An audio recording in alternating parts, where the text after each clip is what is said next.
A inflação oficial ficou negativa em agosto e é a menor taxa para o mês em 20 anos, isso segundo o IBGE. Pelo segundo mês seguido, os alimentos e bebidas tiveram queda de preços. Os principais responsáveis pelo recuo foram a cebola, a batata e o tomate, alguns dos itens que mais subiram durante a greve dos caminhoneiros. Os gastos com transportes também ficaram mais baratos, puxados principalmente pelas passagens aéreas, que baratearam depois das férias de julho. A inflação oficial ficou negativa em 0,09%, a menor para agosto desde 1998.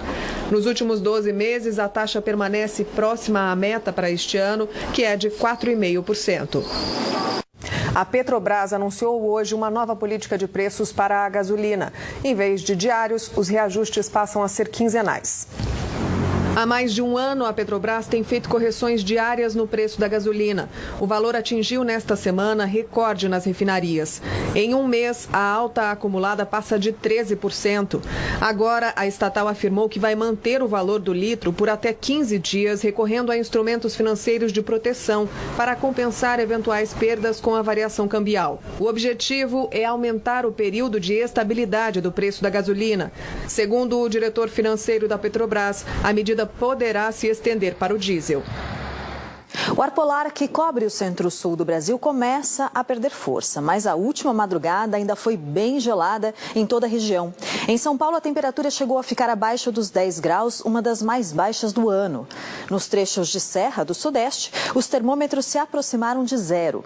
Em Monte Verde, no sul de Minas, a quinta-feira amanheceu com geada e mínima de 0,2 graus. No sul do país, o frio foi ainda mais intenso, também com o registro do fenômeno nas serras gaúcha e catarinense.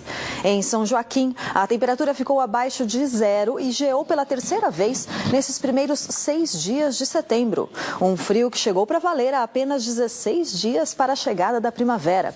Vamos conferir agora no mapa a previsão do tempo para amanhã em todo o país.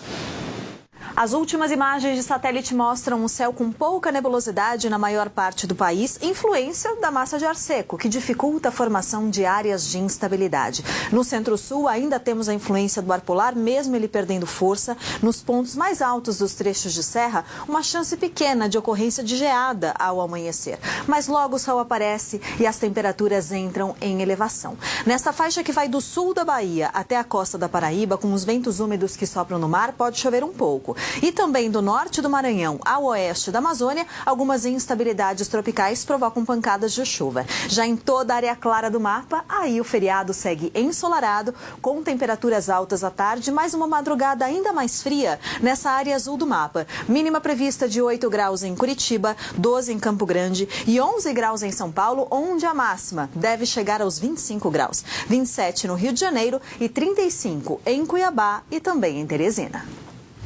A chance de gravidez natural começa a diminuir consideravelmente a partir dos 35 anos. Na reportagem especial de hoje, você vai ver como o congelamento de óvulos dá mais segurança para quem quer adiar a maternidade.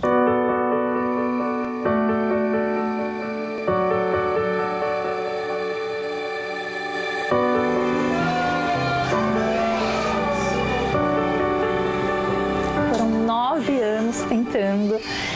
6 fertilizações, 10 transferências de embriõezinhos congelados, 3 abortos. A gente viveu intensamente, desde da barriga crescendo até o momento que aí ele chegou lá na sala, né, de cirurgia.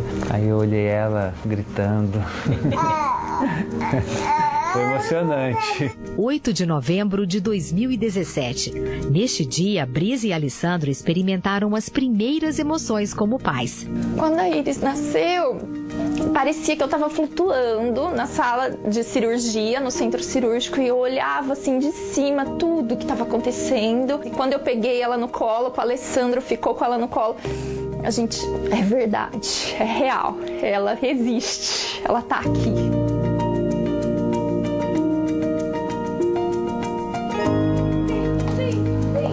Não foi fácil conseguir engravidar. Além de uma doença nas trompas, Brisa tem endometriose, problema que faz o tecido uterino se deslocar para outras partes do corpo, como os ovários. Ela sofria com infertilidade. Nas mulheres, as doenças mais comuns são a endometriose, os miomas e a endometrite, que é a inflamação da parede interna do útero.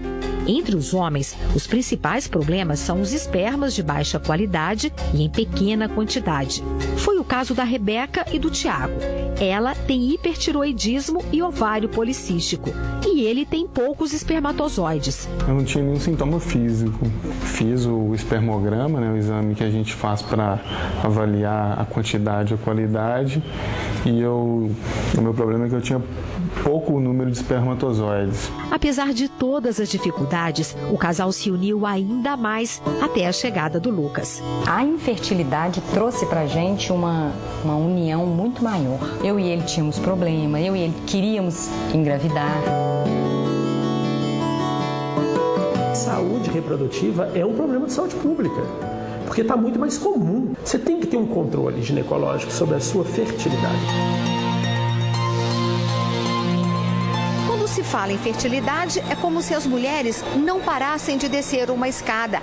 Apesar de nascerem com cerca de 2 milhões de ovos, perdem até 2 mil por mês. Aos 35 anos, a fertilidade cai para até 60% e despenca para 30% aos 40 anos. Aos 45, restam poucos óvulos e de baixa qualidade. Quanto mais a gente souber o que está acontecendo com cada pessoa e personalizar o tratamento, maior vai ser a chance de sucesso. Em muitos países, a gravidez tardia é cada vez mais comum.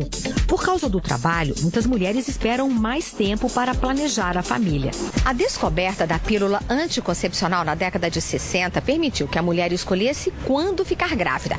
Agora, quase 60 anos depois, ela precisa decidir se quer congelar o relógio biológico para adiar a maternidade sem precisar abrir mão do próprio material genético. O congelamento de óvulos e a esperança para conservar a fertilidade e adiar a maternidade.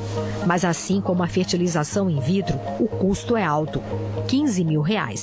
E ainda é necessário pagar uma mensalidade para manter o material genético guardado em botijões a 190 graus negativos. Há 5 anos, a vida da Márcia se divide entre o trabalho no Brasil e na Espanha.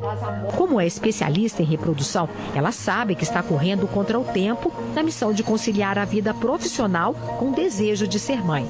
Por isso, aos 30 anos de idade, decidiu congelar os óvulos e só pensa em ter filhos mais tarde. É como se eu tivesse feito um plano de saúde. Tá ali, tá garantido. Tenho meus ovinhos congelados na clínica. Hoje tem inúmeros testes genéticos que eu posso fazer. Meu marido pode fazer, pra gente prevenir doenças, pra gente prevenir de ter um bebê com problema. Se eu chegar nos 40 e então eu decidir ser mãe, eu tenho total segurança de ter um bebê saudável em casa. O congelamento é indicado para mulheres que têm histórico de menopausa precoce na família ou precisam fazer tratamento contra o câncer, que diminui a fertilidade. É o caso da Cristina. Aos 30 anos de idade, ela foi diagnosticada com um tumor. A notícia assustou a servidora pública, que tomou uma decisão difícil para não colocar fim ao sonho de ser mãe. Adiou o tratamento da doença para poder congelar os óvulos. Agora, 5 anos depois de vencer o câncer, Cristina está tranquila para pensar no primeiro filho. Hoje eu estou com 37 anos.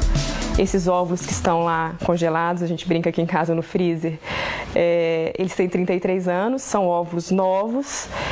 E passada essa tempestade, essa fase complicada, é uma tranquilidade saber que, se precisar, caso a gravidez não venha de forma espontânea, eles estão lá.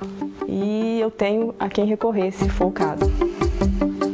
Para ajudar quem não consegue engravidar naturalmente, seja pela idade ou por alguma doença, muitas mulheres procuram clínicas para doar óvulos. No Brasil, a legislação prevê que isso seja feito de forma anônima.